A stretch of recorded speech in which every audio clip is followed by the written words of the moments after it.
also Bitcoins in the system quickly. Yeah. Okay, so let's say that were we supposed to have it as a quiz? No, you said if you said someone it reminded you. Did you think about it? Absolutely, I thought about it. Okay, so let's say that we want to create the equivalent of printing. Shut up!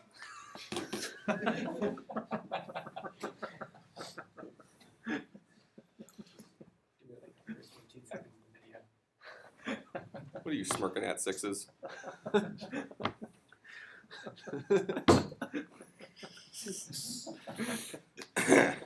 All right.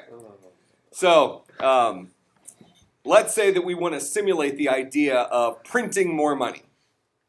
Okay, last time we were kind of talking about what if eventually we're going to move to this area where big banks and things like that, presumably think something like a bank is going to take over the mining community, then figure out how to monetize on the back end. And I kind of threw the curveball out there asking, does this really make Bitcoin or cryptocurrencies any better than a fiat currency? If banks just figure out how to make money off of it on the back end or something like that. But like we've discussed, mining has to exist for cryptocurrencies. Has to be there. Okay? And one of the if you're a proponent of Bitcoin, which today Bitcoin's down in the dumps still. It's been a rocky week. We're going to actually talk about that a little bit today. It'll be interesting. So let's say that we want to simulate the idea like we do with the US dollars, we just print more money. What if we want to print more Bitcoins, create more Bitcoins? What would it take to create more Bitcoins? Generically speaking. If we want to create more Bitcoins in a single day than we typically create in a single day, what would it require? Go ahead. Either a flood of people mining. Generically, just generically, what does it take? Increase in power. For mining. Okay. It would take the average time to produce a block to be less than 10 minutes. Oh, yeah. Right? Okay, so if for a 24-hour period, the average time to produce a block dropped to 5 minutes, we would produce twice as many Bitcoins in that 24-hour period. Correct? And that wouldn't get updated. The difficulty would not get updated until the next 14-day period when so if it was a fluke, it just happened to be really good guessing for 24 hours, we can double, but that's not necessarily predictive, right? So if you are a bank or a government that is backing banks that are running the mining world, what could be done to create an influx of Bitcoin into the system in a short period of time?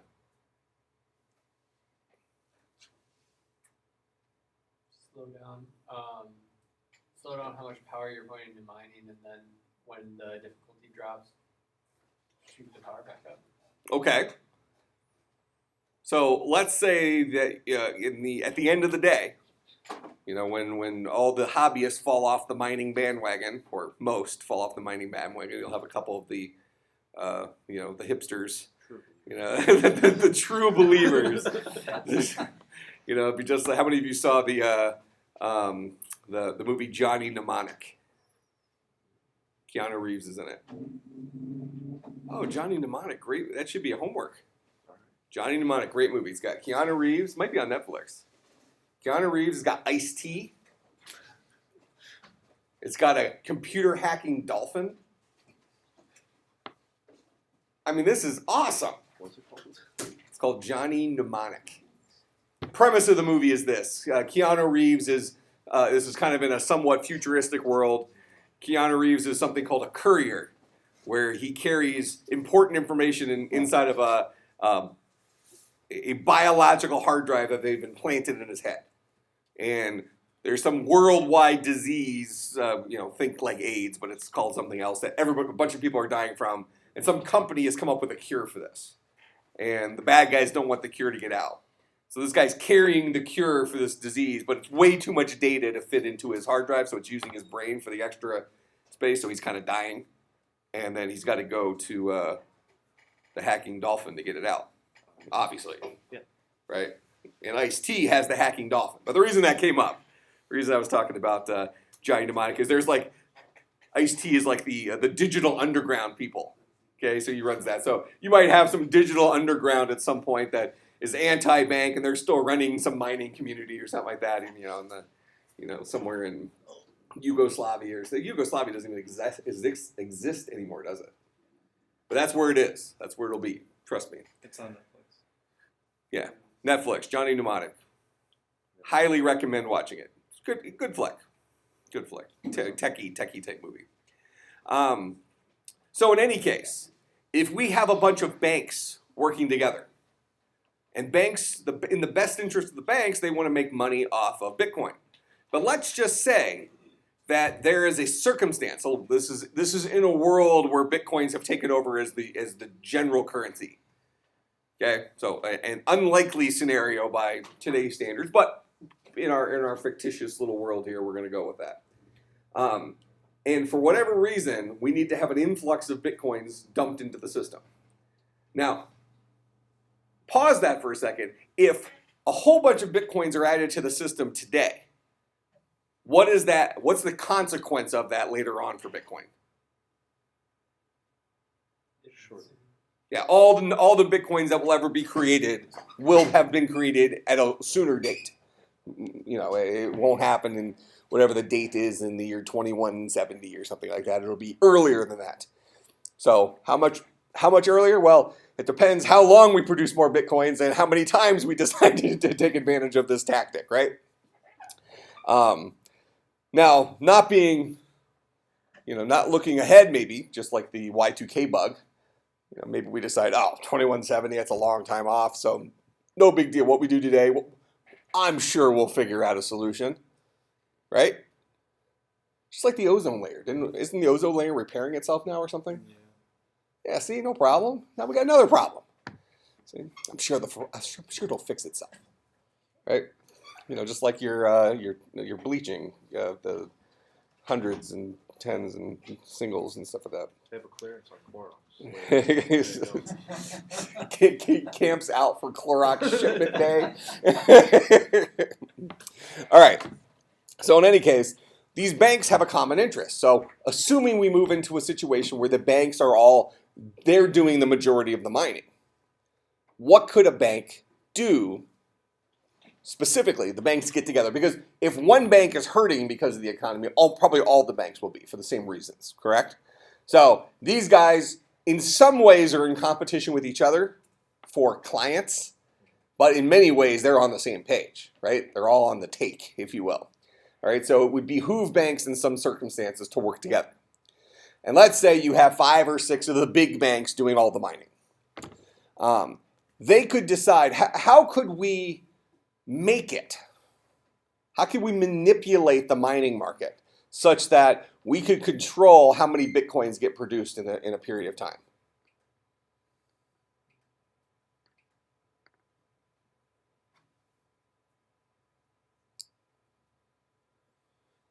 How could they manipulate it? So we have the entire mining market is 6 people, just keeping it simple, okay? The 6 big banks, and they have 99.2% of all the mining power. The other people don't matter. The iced tea in the underground, unimportant. Okay, only one that's important there is the dolphin. All right. Okay, so 99% of all the mining power is controlled by these 6 entities. What could they do to manipulate the Bitcoin mining market if they were to work together? This is kind of a microcosm of that 51% problem. What if one dude had 51% of the thing? At that point, the 51% problem was they could manipulate the blockchain. No, we're not trying to manipulate the blockchain. We're trying to take advantage of the facts of Bitcoin, how Bitcoins are created. Because every Bitcoin that's ever born is born as a result of the mining industry, correct? All right, so how could those 6 banks work together and solve this problem?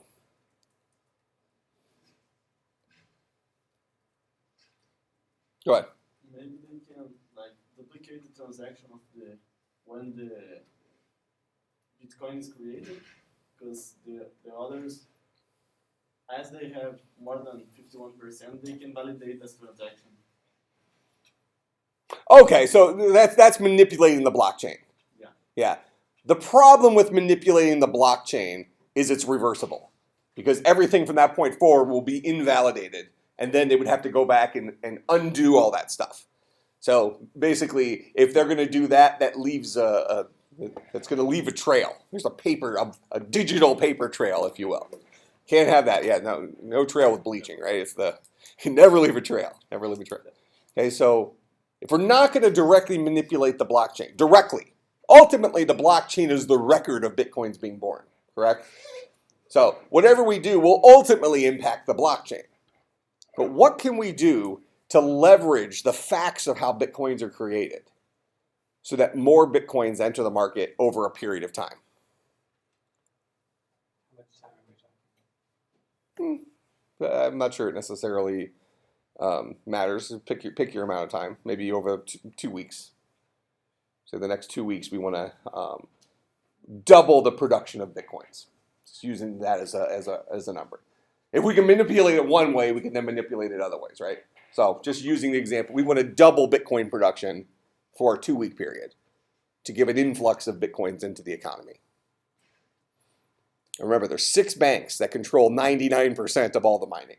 Do we still have Dolphin? We still have the Dolphin. We could have Not a required element for this, but yes, we still have the Dolphin. could cut the mining power. Okay. Then To what? Real low? real low, just so that you still have over 51%. Okay. Why do they have to have over? I mean, because keep in mind, there are 6 banks. Yeah. So each of these banks is going to probably split it so that nobody has 51%. Right. So, but these banks are choosing to work together. Yeah. Okay, so it would be very bad if any individual bank had 51%. Right. So all of these banks would likely reduce their mining power. You just want to make sure that the little underground miners don't have 51%. Oh, I got you. Yeah. You need to make sure you stay above the little guys. Yeah. Yeah. Okay, the point 2. Let's not even pretend like they exist. 100% of the mining's these 6 banks. All right. Yeah, don't play them into this. Then cut it down to have the next block take a week, and then when the difficulty gets adjusted for that, then you go back to your normal power and mine everything. Okay, so one hand, you need to time this. You need to time it relative to when the next update's going to be, right? Now, if you have the next block being produced in a week, you then actually reduce the number of Bitcoins produced in that week.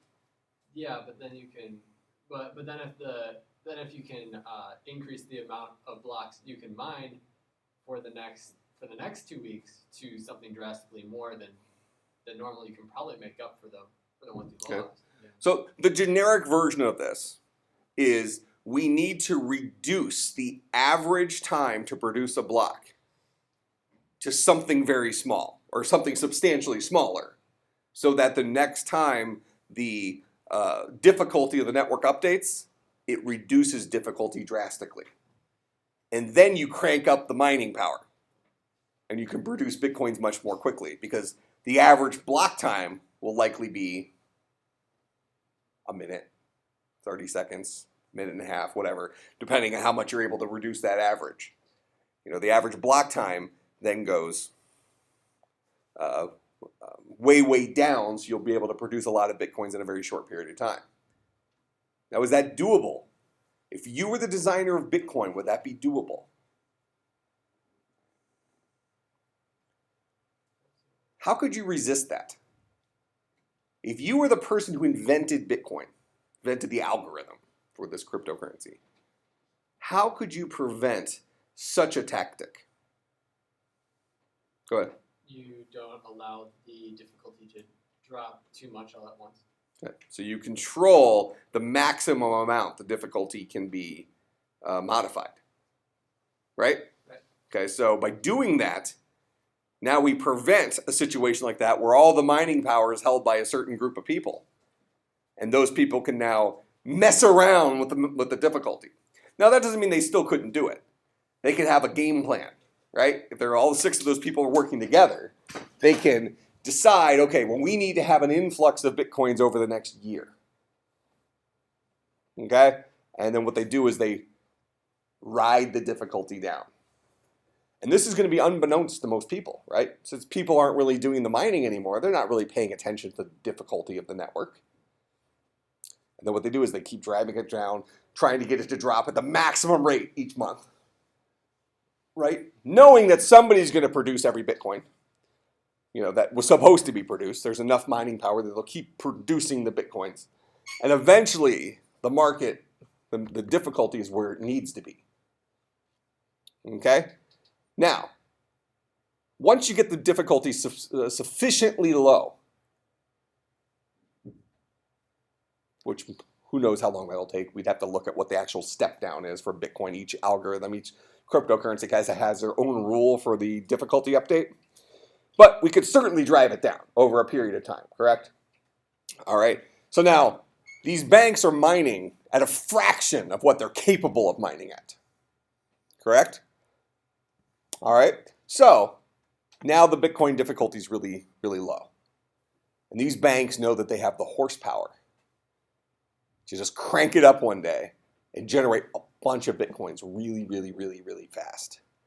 Because they spent a year driving, let's just use a year as an example, they spent a year driving the difficulty down. Slowly, slowly, slowly until the difficulty is really, really low.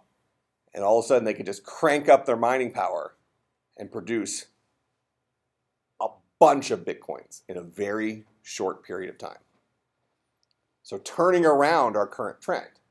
The current trend is every month or two, difficulty, well, every 2 weeks really, difficulty keeps going up. Because every month or so, there's more and more mining, the technology behind the Bitcoin mining power goes up. So if we just reverse that trend, that would be as if our mining power is going down. And the banks, if they control all the mining, they can manipulate the whole market. So even though it would have to be a team effort over a period of time, but what the banks could then do is they can completely control the Bitcoin economy. Couldn't they? Like, oh, we need more Bitcoin? No problem. Crank up the mining machines. Get a bunch of Bitcoins pumped out over the next 6, 10, 12 hours. Slow them back down. So it's like printing off money. It's just like printing money. Is that good? Is that a weakness of cryptocurrencies? Is that different than the US government now going and just printing money? Actually, yeah, it is. Okay, how? Because Bitcoin. It's an interesting punchline here. Go ahead. Yeah, because Bitcoins actually have a value to them, whereas the dollar, when they print off more of them, it's just like oh man, we need $2 million for this charity. Let's just print off $2 million. That actually really doesn't have any value until I don't know. Well, it still has value, but there's an elastic nature to it. So Yeah. let's say the U.S. government has to pay somebody $1 billion, Yeah. and rather than go into their war chest, they just print off $1 billion, and they pay their bill real quick. They're going to pay that bill before the U.S. dollar has a chance to drop in value relative to other currencies as a result of printing off all this new money, right? But There is still a total limit on how many Bitcoins can exist. correct. So I mean, with U.S. dollars, you could potentially just print off as many as you want. But with Bitcoin, it ends at some point. Correct. It does end at some point.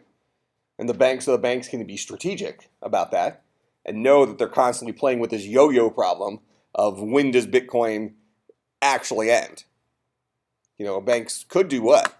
They could drive the production time way, way, way, way down, crank up the mining power, and mine all the Bitcoins over the next month. And just say, okay, well, we have all the Bitcoins that will ever exist. We just have them in our cash stores. We'll release them as necessary. Do we want that? When the government prints more money, which at the beginning of the course we kind of talked about that, is the perception is that's bad, right? Government printed more cash. Why did they do that? Now my $100 in my wallet isn't worth as much. We at least know it happened, right? They get approval through somebody.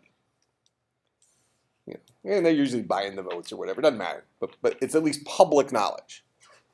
Once again, the government went and printed more cash. Oh, didn't they do that last Wednesday? Yep. Oh, cool. We become desensitized to it, right?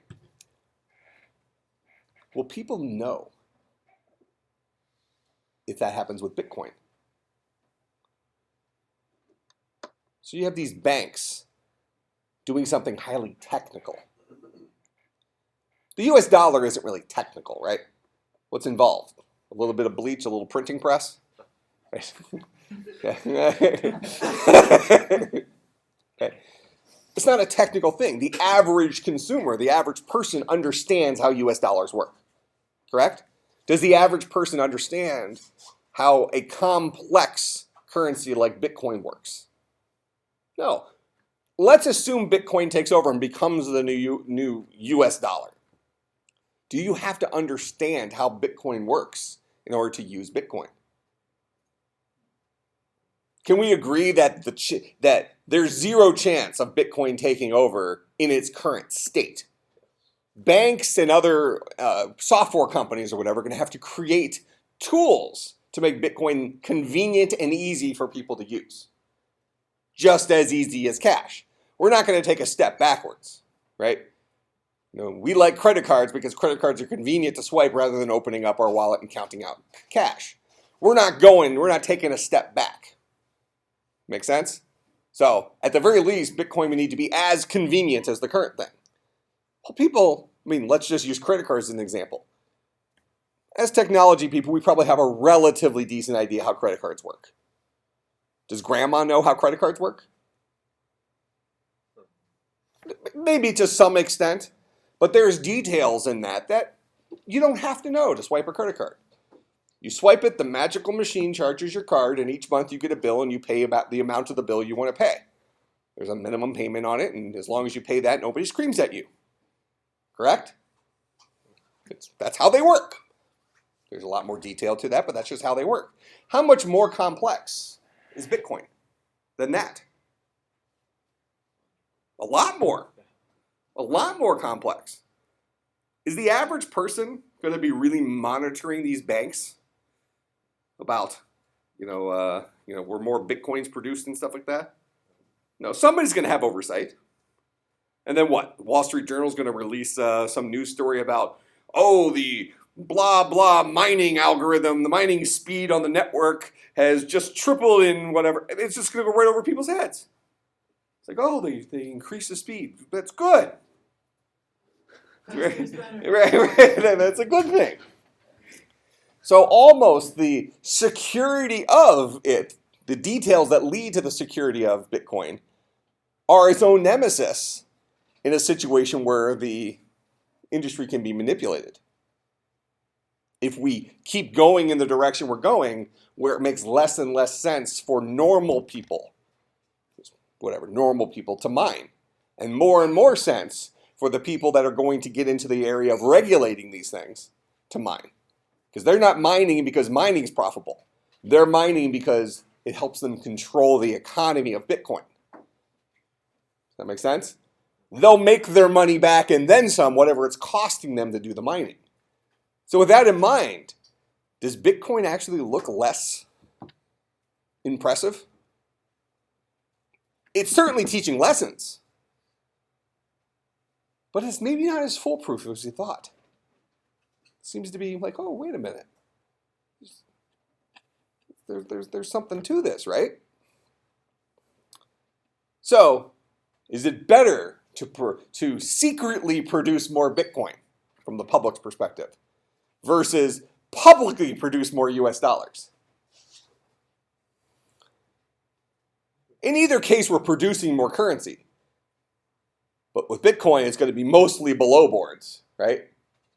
Mostly, hidden or at least not understandable by a decent chunk of the population. With the US dollar, oh, we understand. They got the printing presses warmed up. Good to go. Which is better?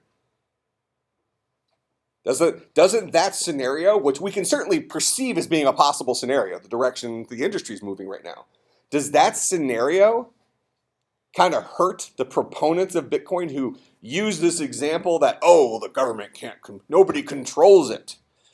Government can't just print more money. Well, we just created a scenario where it is controllable. As long as the people with like interests decide to view, it's almost as related to a comment Apple made when they announced Apple Pay. Apple said something along the lines, I think I mentioned this before, that the reason why they think that other companies have failed in creating new virtual payment strategies is because companies always create strategies with their own interest in mind. You might insert in there their own obvious interest in mind. Where Apple, on the surface, looks like they're more altruistic about Apple Pay. It's like, oh, all we're doing is we're providing the transaction in the middle. We don't know what you spent. We don't know what you bought. Apple's not in the business of collecting data. That's good. We like that. Oh, Apple, thank you. Do you think Apple's going to find a way to make money off Apple Pay? Indirectly, people are now going to have to buy Apple devices or Apple Pay compatible devices. So maybe Apple says, okay, fine. You don't want to buy an Apple Watch or an iPhone. We'll start licensing.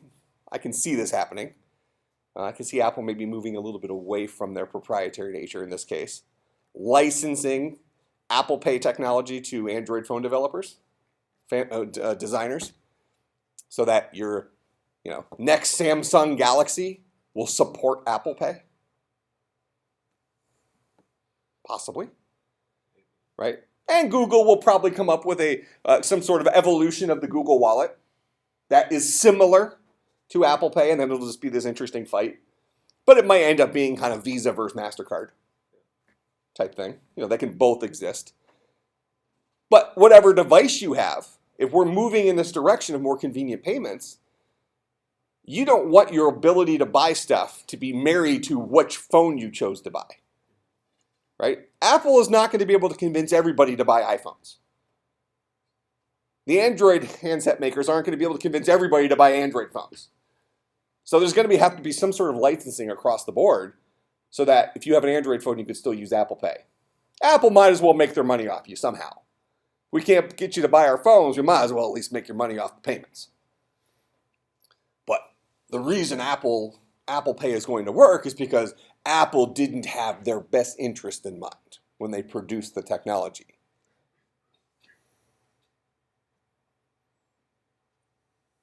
At least not directly. Indirectly, I'm sure they will benefit from this. This isn't going to hurt Apple in their pocketbook, right? So, Apple Pay is a level of abstraction that lives above your credit cards, right? Why take out a credit card and hand it to somebody or have to swipe it where you're exposing the numbers and stuff where somebody behind there can take a picture, all sorts of security concerns. Now we're going to take that step out. And all you have to do is wave your phone near the thing and you're done. Right? I think it also uses the thumbprint thing, but whatever. You just use the thumbprint and wave the phone near it and you paid for whatever you had to pay for. Cool. It's just an abstraction. It's not a new way to pay. You're still paying with your credit cards. How many of you have either bank accounts or credit card accounts with a bank and you've received an email in the last couple of weeks since Apple's announcement talking about how they're going to support Apple Pay? I know Bank of America has done it. I know Chase Bank has done it. Wells Fargo did. Okay, so seems like all the big boys are seemingly getting on board, right? And most of your credit cards are with one of those banks. If you didn't know, if you have a Visa or a MasterCard, if you look at the back, you'll see who the issuing bank is. It won't be Bob's Bank. It'll be Bank of America or Chase Bank. One of the big guys you've heard of. And Apple has all those guys in their pocket. Because they like making money. Apple likes making money. And they're going to find a way to make money together.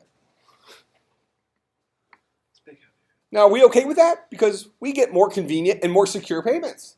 Now people can't steal our credit card information. Well, that's good. Well, one of the nice things about Bitcoin is people can't make payments as us. They have to have access to our wallet in order to make a payment. Kind of equivalent, they have to have access to our bank account in order to go in and wire money to somebody else. It's kind of a similar type thing, except the somebody else and you are anonymous entities in Bitcoin. So doesn't a technology like Apple Pay actually make our already accepted payment systems more bestest, not more bestest, like most better? Doesn't it make it closer to some of the features that Bitcoin brags about? So something I've said for a while with these cryptocurrencies is I can't stand here and tell you whether or not they're going to take over as the next currency. Chances are no. But at the very least, we're going to learn lessons from it. You know, it's going to teach us about currency, and maybe we can create technologies over here with our already accepted fiat currencies, like the US dollar or the euro, that make it more like some of the good features of the cryptocurrency over here without having to relearn something.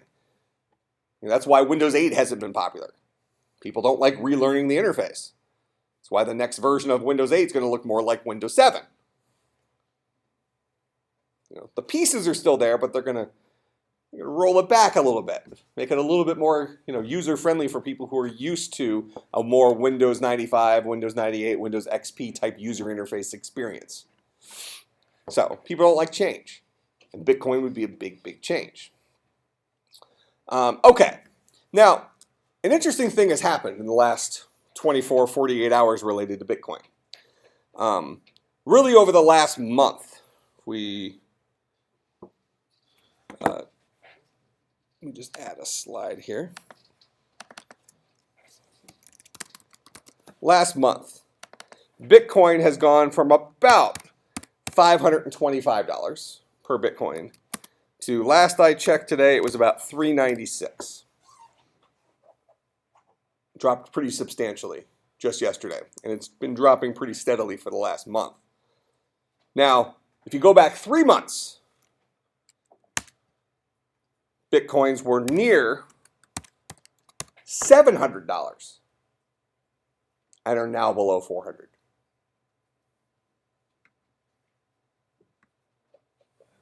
Okay, so we're in a downward trend. Now we go back to last December, Bitcoins were at almost $1,400 per Bitcoin. We go to January, Bitcoins were at about $230 per Bitcoin. So these guys are all over the place. Now, I had somebody ask me earlier today, does the typical Bitcoin owner buy Bitcoins and hold them, or buy Bitcoins to spend them? And this is something that's kind of interesting with the Bitcoin economy. Something we've talked about in here is that more and more places keep accepting Bitcoin as a payment option, right? So you can pay your Dish Network bill, for example, with Bitcoin. Should you pay your Dish Network bill with Bitcoin? Well, it depends how you got the Bitcoin. If you purchased Bitcoin and you bought the Bitcoin at $600 per Bitcoin, and right now it's worth $400 per Bitcoin, you're actually at a current loss. Your Bitcoin is worth less than it was originally.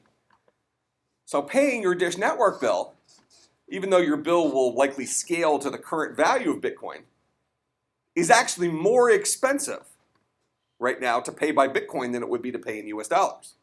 Because the Bitcoin you'd be spending is Bitcoin that's lost value. Do we think about that with US dollars? No, if you are on the $99 a month plan, plus taxes, every month your bill is whatever. You can just put in your bill pay to automatically pay this every month. So it's a fixed dollar amount. Is that a requirement for currencies?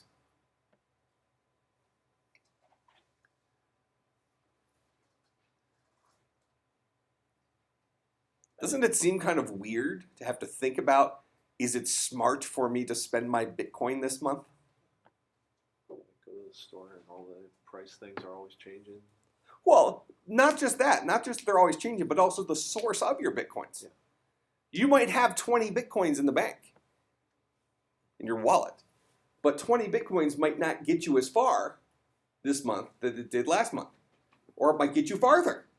But then you have to think about at what point, how much were those 20 Bitcoins worth when you acquired them, and how much are they worth today? You may have less buying power today. If you bought 20 Bitcoins at $600 a piece, and now they're worth $400 a piece, you have less buying power with those Bitcoins. Where if you have US dollars, so let's say you have 12,000 US dollars, and then in 6 months, you still have $12,000 worth of buying power. Now, inflation maybe plays in there. I don't know if it really plays in too much in a 6-month period, but let's just say it does. Maybe with inflation, you have $11,800 worth of buying power. Just something like that, right? Relatively the same amount of buying power. So there's stability within the United States economy with the US dollar. Worldwide, you get a little bit more fluctuation. For instance, if you go over to Europe and the US dollar is kind of weak against the euro that particular month, well, your conversion rate's a little off. Your buying power, when you take your 5,000 US dollars from vacation money and turn it into the equivalent of euros, it won't give you as much buying power as it may have 3 months prior. But it won't be like night and day buying power difference. We're talking, 1% or 2% difference, okay? So is that something that actually is a weakness of Bitcoin right now, in terms of it taking over, is even if you're in the Bitcoin world and you own Bitcoin, spending them isn't easy. So Bitcoin proponents sit around, they say, oh, wouldn't it be cool if more and more places took Bitcoins? I could buy, if GameStop took Bitcoins, I could buy my next video game with Bitcoin. It might not be smart to buy your next video game with Bitcoin. You might be better off holding on to the Bitcoin. And how long are you going to hold? If somebody gave you 5 Bitcoins today, what would you do with it?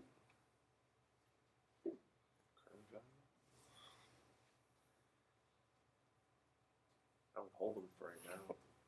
Hold them for now. Okay, so you're going to take 5 Bitcoins, you're going to just leave them in your wallet, not even think about them. Okay? When would you start thinking about them? Like when it reached at least 550. Okay, so if somebody gave you 5 Bitcoins today, and so that's at $400 per Bitcoin, so that's $2,000 worth of Bitcoins, right?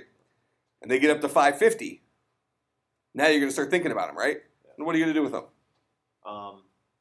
I'd probably wait like maybe a couple of days just to see if the market keeps rising.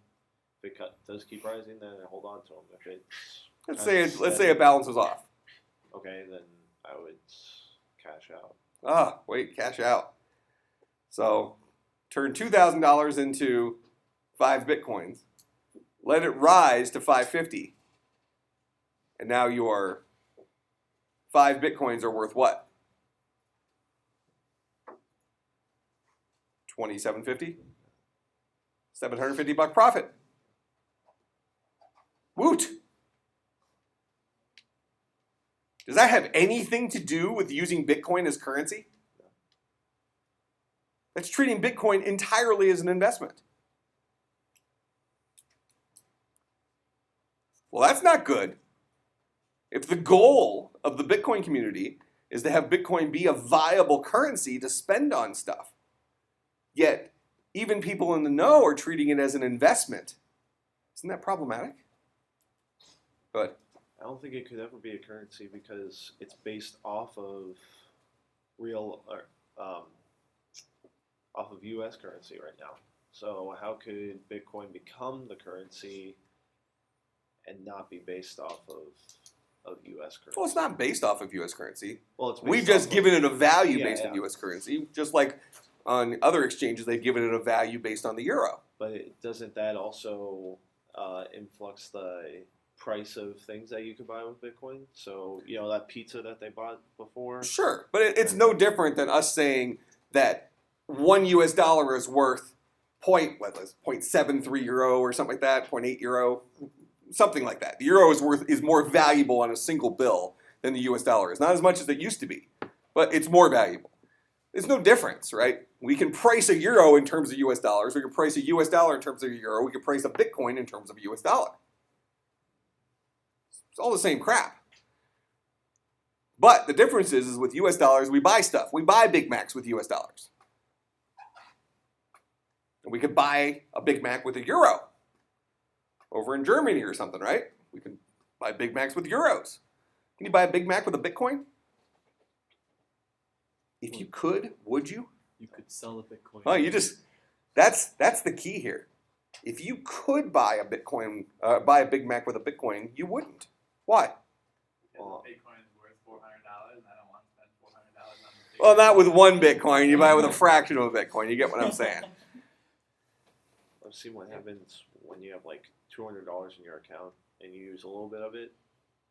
You keep on going and you have no money left with Bitcoin. So your main goal with Bitcoin, though, is buy it or get it, Invest in. hold it, and as soon as it's worth more US dollars, cash out. Go ahead. It moves too much. Okay, too volatile.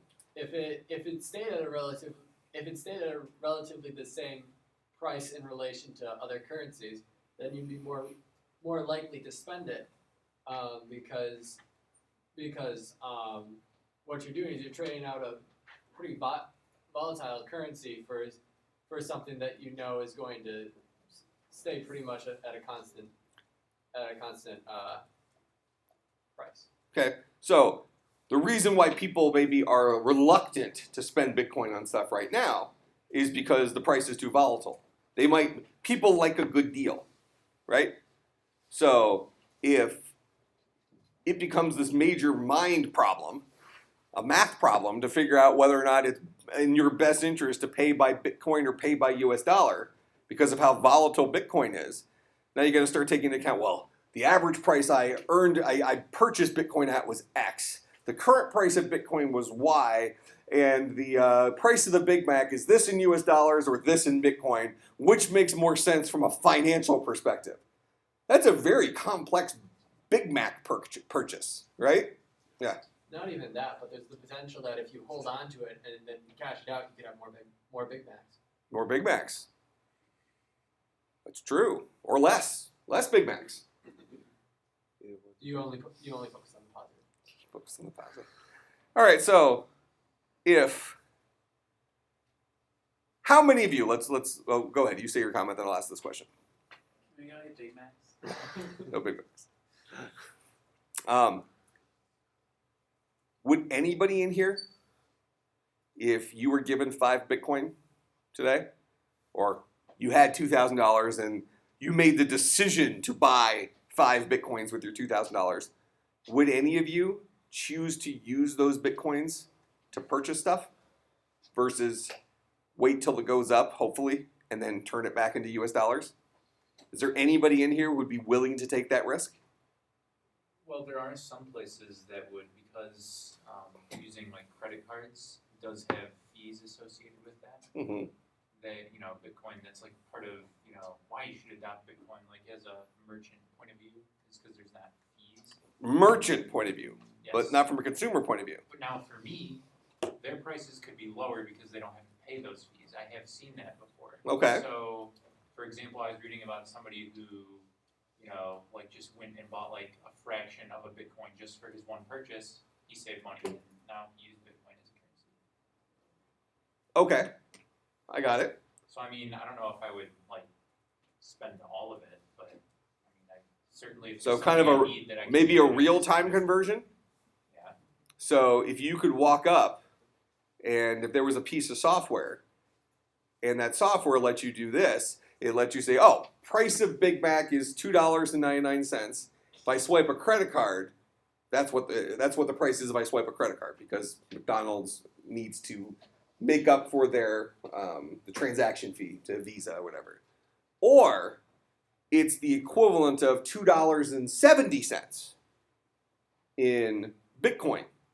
If you can conveniently take $2.70 and instantly turn it into a fraction of a Bitcoin and make the payment in Bitcoin and save whatever 30 cents, 25 cents in that single transaction, but it be convenient. Not that you have to plan out. Like right now, to turn US dollars into Bitcoin is like a 3-day process, right? With Coinbase, one of the main place I use for converting US dollars to Bitcoin, once you make your initial kind of purchase there, they validate that your bank account is real and all this stuff because you do it as a bank transfer. Then they give you an amount of Bitcoin you can spend in a week, or amount of US dollars you can spend in a week to instantly buy Bitcoin. So for instance, I think with my account, in 1 week, I can buy $2,500 worth of Bitcoin instantly. I don't have to wait for that 3-day thing. They kind of trust that the money will be there for my account. So in a situation like that, as long as we're dealing with these little roundup problems like you're talking about, now if we used Coinbase's API to quickly do those transfers, and then connected that with a Bitcoin payment system, people could actually save money by doing real-time conversion. Then you don't have to worry about the volatility, right? It's built in. Okay, it's $2.75 worth of Bitcoin at whatever price Bitcoin currently is. Would that be a cool invention? I think that would be Class project. Yep. I think that would be a very cool invention. So we have to talk about what kind of technology we need to pull that kind of thing off. All right. So what we're going to talk about next time, somebody needs to remind me. Actually, here, let me just create a quick slide. I'll kind of remind myself, but next time. Let's see, the conversion tool, but also I want to talk about CEX, second economy.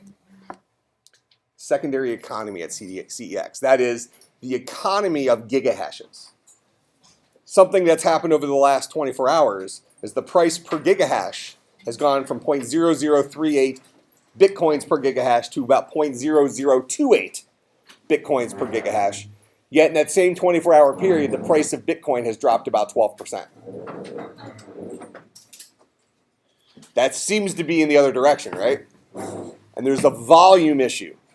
So what if, just throwing the thing out there, what if you bought gigahashes at 0.0028 and then you immediately tried to sell them at 0.004 as an example, and you kept playing the market back and forth? Let's do it. Yep. You know what I'm talking about. 2 projects we're going to be doing in here. All right? Making software, buying gigahash. I know you said that you're mining equipment.